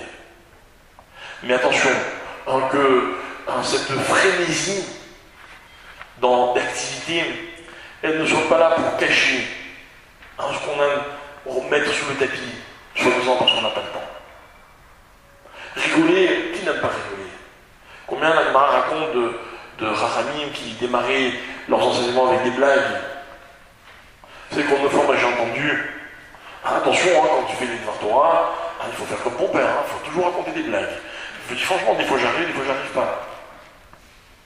C'est vrai, c'est bien les blagues. C'est très important. Mais une condition. Une condition. C'est que dans la vie, on ne choisit pas que ce qui nous fait rigoler. Que la vie, elle n'a pas que un côté agréable.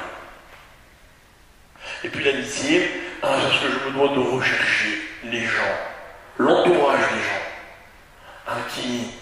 qui me donnent mon vrai rôle dans la vie. Vous savez pourquoi moi j'essaye d'œuvrer pour ce qui s'appelle le concept de la Keïla. Parce que dans une Keïla, il y a quelque chose d'extraordinaire. C'est que chacun a sa place. Vous savez ce que ça veut dire, chacun a sa place? Ça veut dire que je ne peux pas prendre celle des autres. Et ça veut aussi dire que si je ne suis pas à ma place, on va me dire où j'étais hier. Et que si un jour j'arrive en retard à la synagogue, c'est honteux. On va le savoir. C'est la différence entre Chevra Tova et Chevra Ra. Qu'est-ce que je suis obligé d'être zahir lorsque mon réveil sonne, de ne pas être en retard, au risque que tout le monde le sache, me voit, me ridiculise, me reproche mon absence, mes retards. Voilà que c'est Chevra Tova. Alors, pour clôturer le tout, si je peux me permettre, la Torah nous enseigne dans la paracha de la semaine dernière que Moshe Rabbeinu, lorsqu'il a reçu Yitro, il lui a raconté. La Torah dit Vaïsaper Moshe Echotno. Il lui a raconté. Il lui a raconté quoi? Vous savez qui était Yitro? Yitro était un homme qui avait tout vu. Il avait tout essayé. Vous voyez la tentation de tout le monde. On serait tous tentés de dire, bon, avant d'arriver à la conclusion que la Torah c'est la meilleure des choses, et si on d'abord le reste, c'est pas mieux? Quelqu'un qui touche Hachem, quelqu'un qui est aux antipodes de la Torah et qui fait des chouvas, ça, c'est un qui touche Hachem. Voilà qui sait trop.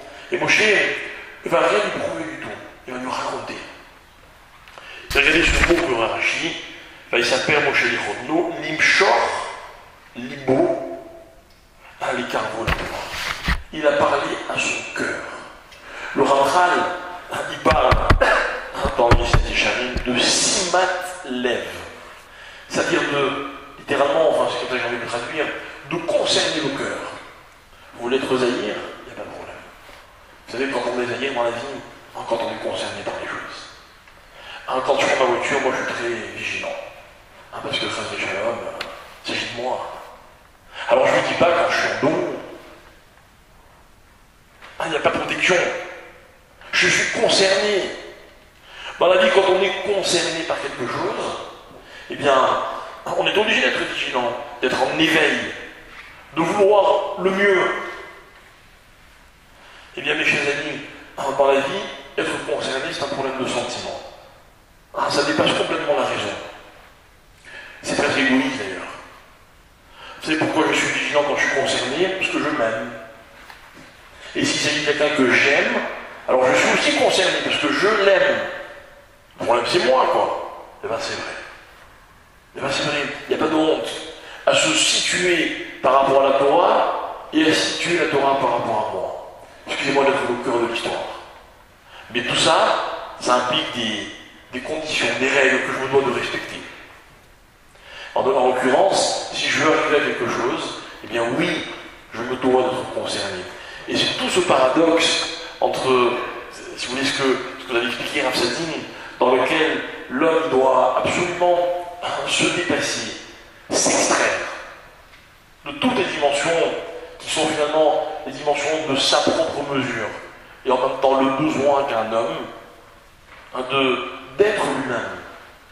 Je vais vous dire quelque chose, mes chers amis. On est soi-même, quand on est soi-même, on est beaucoup plus zahir. On croit souvent dans la vie que pour paraître, faut faire attention, que pour donner telle image, respecter certaines règles sociales, alors c'est le contraire.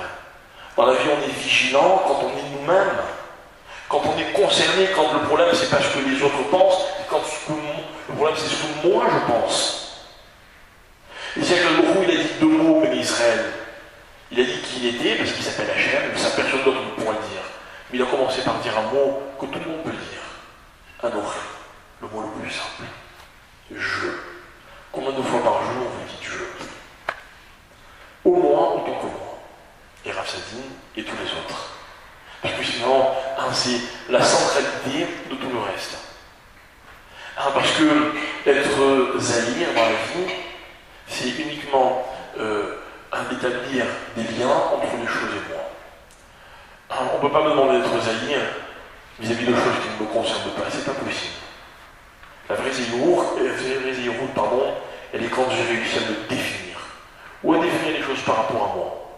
Alors voilà pourquoi, je me permets de dire que c'est le premier niveau dans l'échelle de ces valeurs que le Rav va établir.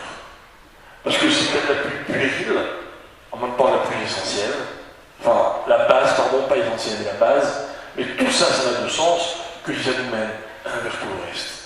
Quand je me suis situé par rapport aux choses, ce qui compte, pour reprendre ce que je disais au début, c'est vers quoi ça nous mène. Quand les choses, elles sont un enchaînement, comme je disais tout à l'heure, un bereshit, c'est une chronologie constamment. Vous savez, le moment que je vis n'a de sens que grâce à celui qui précède et à celui qui va suivre.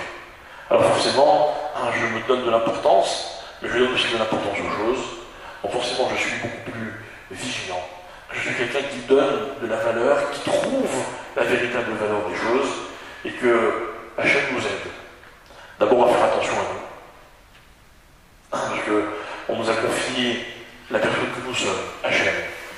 Donc on doit faire attention à cette chose-là.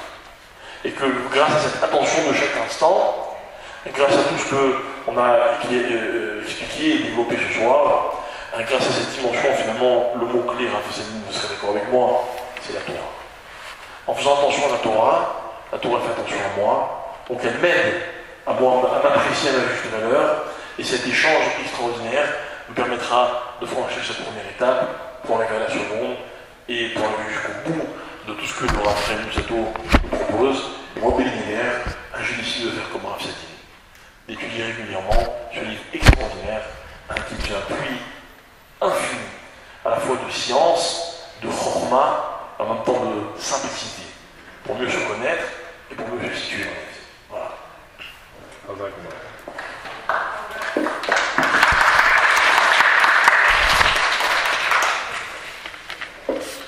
Bonsoir et merci. On donne des questions. Vous avez une ou deux questions, si certains des questions. Pas de questions, donc ça a été clair comme l'eau de roche. Très bien. Alors bonne soirée.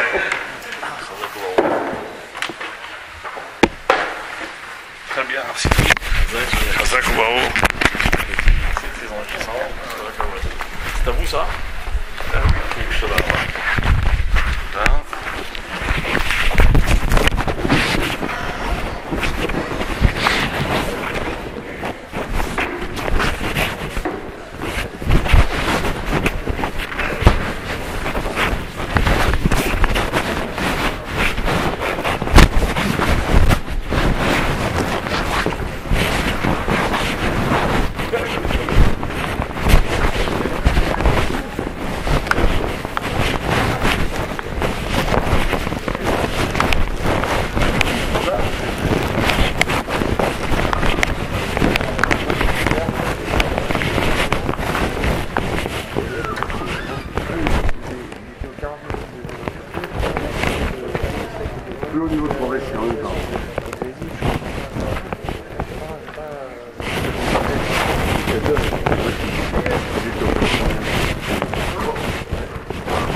Après,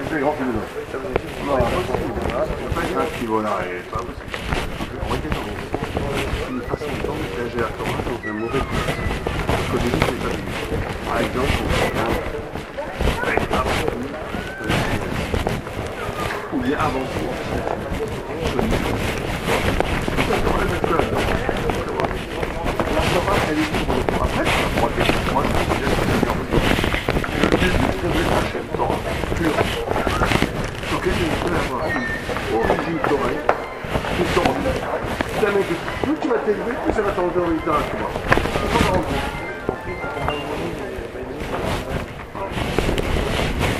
Les deux, non. Il y a deux dimensions. Il y a une dimension. Il y a une dimension. Dans leur vie, il y a une dimension par rapport à nous. Il a créé au départ, il a donné une impulsion qui nourrit sans arrêt. Ça ne va pas, mais ça c'est évident dans la nature, et ça fait que ça va se mettre. Par le naturel, les jeux, il y a une miracle. Même, mais pas au domaine de la nature. Même le domaine de la nature. Exactement.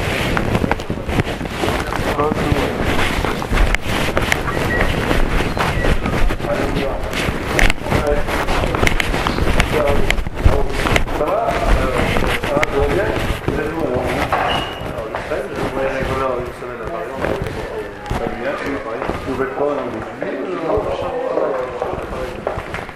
J'entends le comptable, comptabilité, évidemment. J'ai besoin de travailler dans un cabinet. Ah oui, c'est important. À l'école 12.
Il était bien là. Non mais avant ah oui, il avait ça dans la... 10 ans et demi.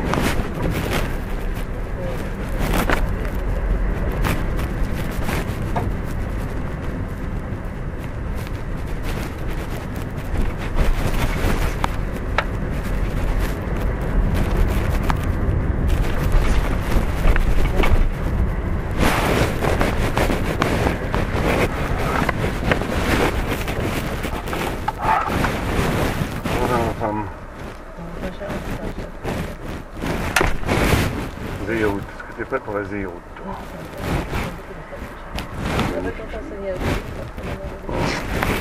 Il est sympa ça, j'ai trouvé très gentil. Hein? C'est vrai qu'il était un peu au début pas de grande vie, mais c'est rare aussi d'avoir un kink, j'aime bien parce qu'il est à la hauteur. Non,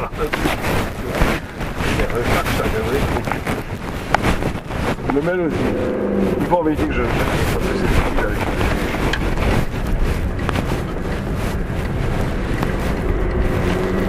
Je suis un bon mari.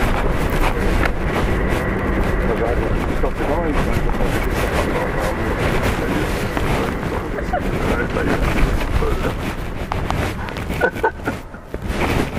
qu'est-ce que t'as vu Myriam? Elle a habillé ou pas? Elle a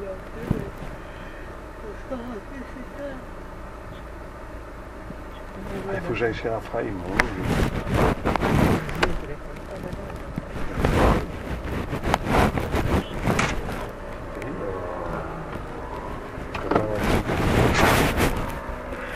דווקא הרוח המזרחית היא עוד פחות טובה, היא מגדילה את ההתאדות, היא מייבשת את הקרקע והיא עוד יותר מקצינה את תנאי היובש שאנחנו חווים בחודש וחצי האחרונים.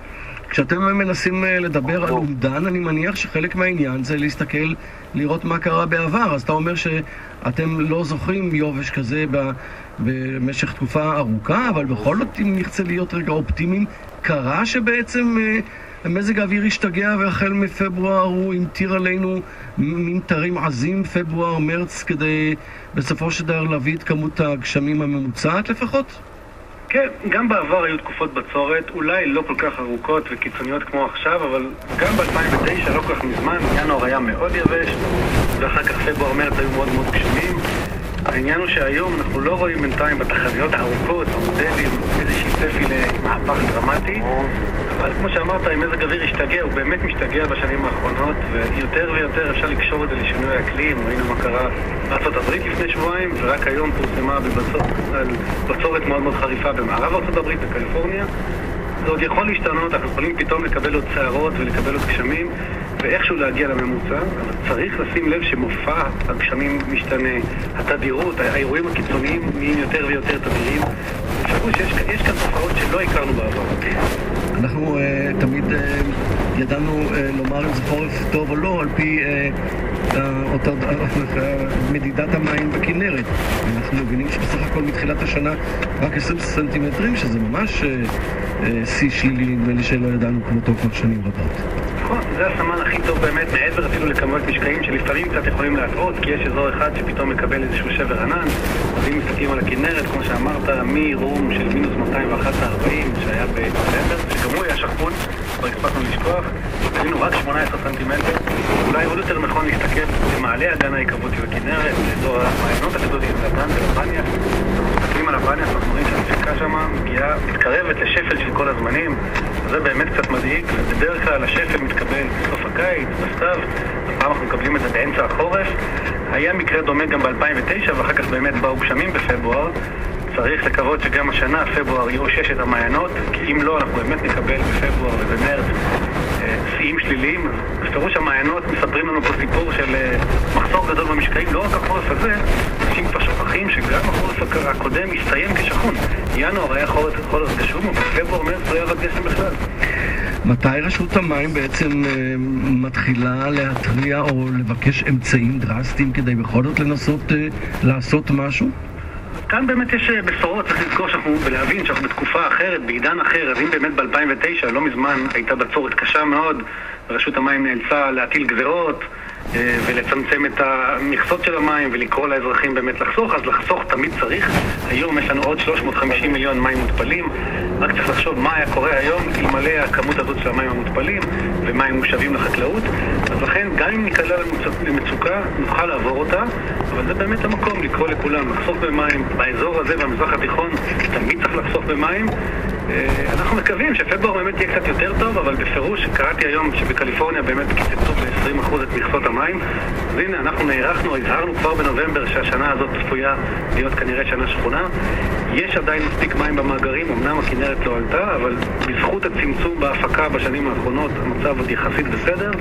לכן הבשורה היא באמת שהמצב לא טוב, אבל אנחנו נערכנו היטב, ולכן לא צריך לקרוא לקיצוצים או לדברים דרסטיים. דוקטור אמיר גבעתי, המנהל תחום המים העיליים ברשות המים, אנחנו מקווים בכל זאת שנצליח פה ושם לשמוע קצת בשורות, ותודה רבה לך על האינפורמציה.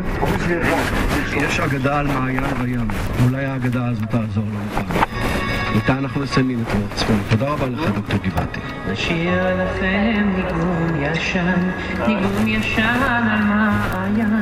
על מעיין שובר. מימיו היו צלולים, גליו היו כחולים מעל לכל זהב. היה נוצץ בארץ, היה נושך מדי עיבים, חוצה שדות וגם. היה מרבה נודד עייף, ולילה נניף רופא, את חיותו נתן, אבל בעומק נשמתו אמר, בערגתו שפך לשר וחמה. ואת שיטות השידור הגענו למסקנה שבעצם אנחנו עבדנו אחד מול השני, ממש אחד מול השני, באותה תקופה, באותו זמן, באותם איומים אלקטרוניים שלהם ובאותם שיבושים שלנו. ויושבים פה שני יהודים מחזירים בתשובה ברוסיה, שניהם אפשר להגדיר אותם אותו לפחות כרב חשוב, ועוסקים בקירוב רחוקים של רוסים בברית המועצות. והנה תראו שהמעגל נסגר. פעם עבדנו אחד מול השני, והם עומדים ממש בחיבוק אחד ליד השני, צד לצד, להחזיר יהודים בתשובה, כך שהיהודים נשארים נאמנים אחד לשני. תודה. חזרנו לתוכנית המסע, אנחנו ככה בשלבי הסיום. פרופסור אורבך, אתה פרופסור לכימיה, ואני חייב לציין שהייתה כימיה מאוד מוצלחת בתוכנית הזו. מאוד נהניתי מהשיחה איתך. אולי איזה משפט ככה מסכם. איפה אתה רואה את המדע העומד היום ביחס לאמונה? מה לכך שאתה מציב את כל הנושא הזה? המסר שחשוב לי מאוד להעביר, שהמדע המודרני הוא הכלי היפה ביותר של האנושות להתפעל מהבריאה. וכמה שהמדע מתקדם וכמה שכלי המדע משתכללים, כך משתכללת היכולת שלנו לנצל את המדע להתפעלות. וההתפעלות המדעית זאת חוויה שכלית רוחנית שאני מאחל אותה לכל ידידיי ועמיתיי. תודה רבה לך פרופסור אורבך. אני רוצה להודות למפיק התוכנית אבינועם יוגב.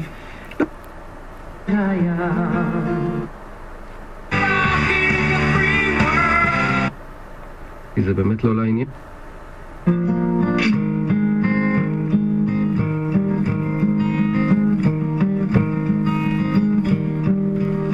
אגלגל לעצמי סיגריה, היא נמצא ואתה הבא בין 9 ל-11 לפרק רגע נעימן, רגע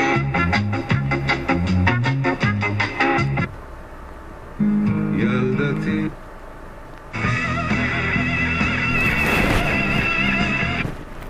עם גיא כותב אחרי החדשות של 11.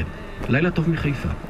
ישאף לנהנה ולפרוח מתקמה ולא ידע אלוה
Alsace meurt, ça sonne comme une chanson.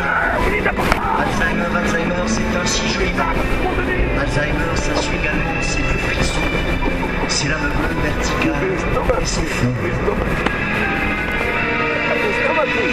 Quand l'esprit s'évapore, il ne reste que si peu. C'est incroyable, c'est fort, c'est un regard de feu. Le visage s'illumine de mer passagère. Quelque chose de plus beau que la logique binaire. Les mains tremblent sur tes cheveux dorés. La peau s'échappe, c'est du papier mâché. L'ombre s'affole aux quatre coins cardinaux. La boussole est cassée, tu t'évades du faux. Comme tu es belle, maman.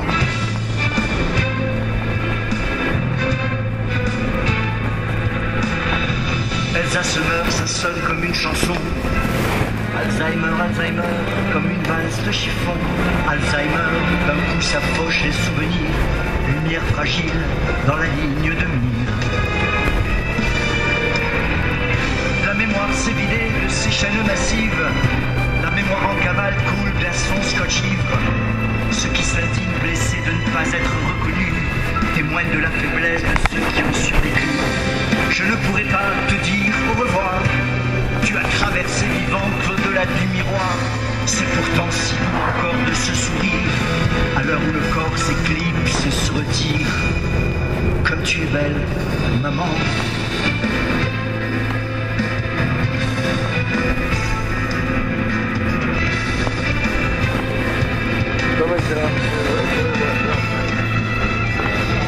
Harlequin, tout disloqué d'étoiles, l'oiseau bleu a déjà mis les voiles. Plus vraiment maternel, tu restes mère. Reconnais-moi s'il te plaît, dans un éclair. Je ne pourrai pas te dire au revoir. Tu as traversé vivante l'au-delà du miroir. C'est pourtant si beau encore de se sourire à l'heure où le corps s'éclipse et se retire. Comme tu es belle, maman. Je déteste maman. Maman. Alsace meurt, ça sonne comme une chanson. Alzheimer, Alzheimer, comme une valse de chiffon. Tu planes encore plus jeune sur un manège d'étoiles. Élégante, décadente, ton visage est si